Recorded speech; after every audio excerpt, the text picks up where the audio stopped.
Hey guys, welcome to the Field of 68 YouTube channel. If you like what you see here, hit that subscribe button and you'll get more college basketball content just like this. So, I want to pivot to another blue blood because I think that the single biggest storyline in college basketball today is that Aaron Bradshaw not only played, but he played 29 minutes.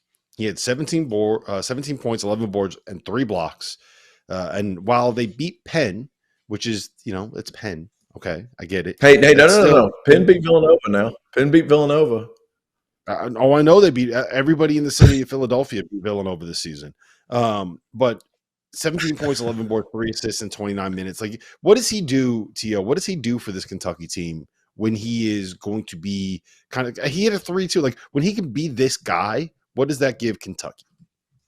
Man, he's skilled. Let's not he's really skilled offensively. They're not going to let him do a ton. Let's not be naive. He's not going to be relied on to do a ton offensively. But what he provides for them defensively is switchability and length. He can really move. He's extremely talented. Jeff has said as much in some of these other shows. Like, Bradshaw's really talented. He's got to stay healthy, but a lot of those things that Kentucky's been missing as far as rim protection is concerned, as far as the ability to get out and show on some of these ball screens at times. People have taken advantage of Trey Mitchell at points. They're not going to be able to do that as much with Aaron Bradshaw. And while he's still young and he's still figuring out some of those things at the college level, ball screen coverages, he's so naturally talented and gifted that he's going to be able to figure those things out quicker than a lot of other players. And the fact of the matter is they needed more size, and him coming back obviously adds a huge boost. And if he's able to hit threes, I mean, come on.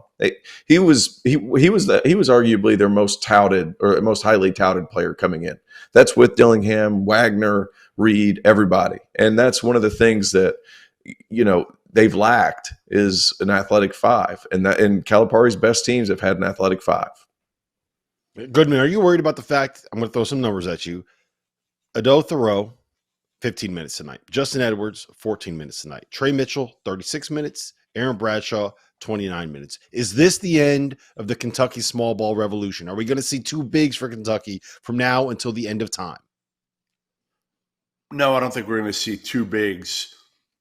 I mean, yes, I think you're going to see Bradshaw play 25, 30 minutes. I think you're going to see Trey Mitchell's minutes taper off a little bit. I think he's going to get down to where he's playing 18 to 22 minutes at the end of the day. So I think there's some times they're going to play together, but listen, Bradshaw fits them a whole lot better. He can make threes too. Maybe not at the rate that Trey Mitchell has made him.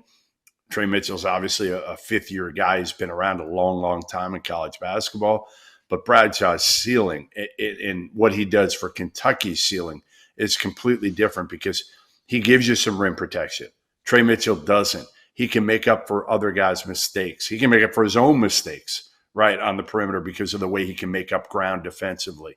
And again, like, man, when you go with him, the way that team plays, the quickness and the lob threat that Aaron Bradshaw can possess, he does so many things that I think he can be a number one-ish pick in this draft. He can be mentioned with that. I've said this all along. I think he's that talented of a player in a weak draft at the top.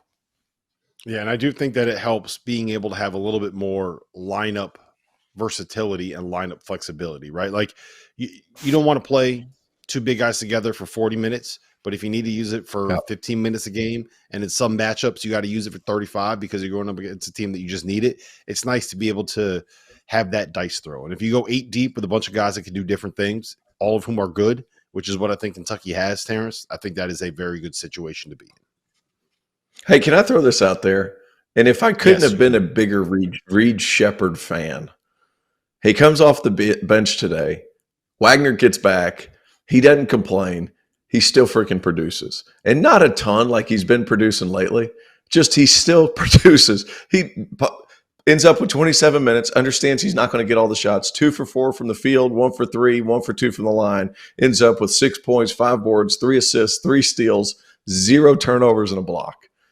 Like, he's not a freaking draft pick. Are you crazy? Would you guys have told me at the beginning of the year? No, you wouldn't have. I'm just going to answer beforehand that he was going to be the best freshman for Kentucky. Cal wasn't even mentioning him in the press conferences.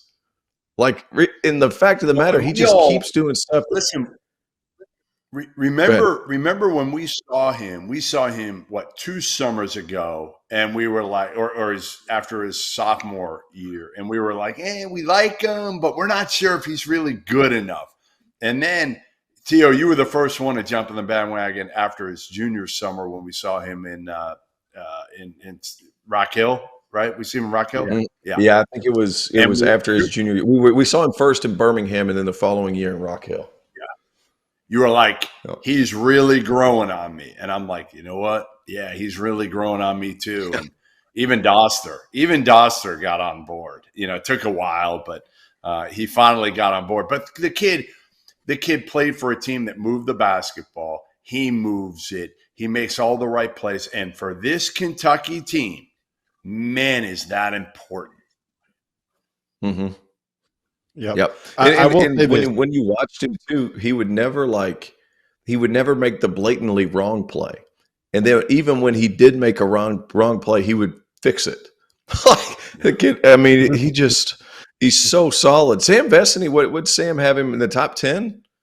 Like, I can't find a way to study. No, I can't. How do you say it? Vecini? Vecini. Put the wrong emphasis on the wrong syllable. He's got Pele and Vecini. He's got all sorts of I'm guys. Off today. I'm dealing with a head cold. I'm off today. But I'm just glad. But he has me in the top 10. Yeah. Huh? Look, he could play. The one thing I will say about Reed Sheppard is this: we don't need every single Kentucky game to have 10 minutes of camera shots of the parents that say like they played at Kentucky. Yes, we know his dad played at Kentucky, his mom played at Kentucky. Everybody knows it at this point. You don't need to throw that. It's like when they said Jalen Suggs and Paige Beckers knew each other in high school. Remember that? Or was Jalen Suggs used to be a quarterback? Yes, we know all that. Everyone's covered this. Okay, yep. We don't need to see his mom every single time he does something well, just sitting there in the stands. Let's go. She gets fired up, man. High-fiving the hell out of somebody. Yes, it looked like it was painful. That was one of those ones where you come up shaking your hand. Thank you for watching the Field of 68. If you've enjoyed what you've seen here, hit that like button, share this link with your friends, or check out the description for some other places that you can consume Field of 68 content.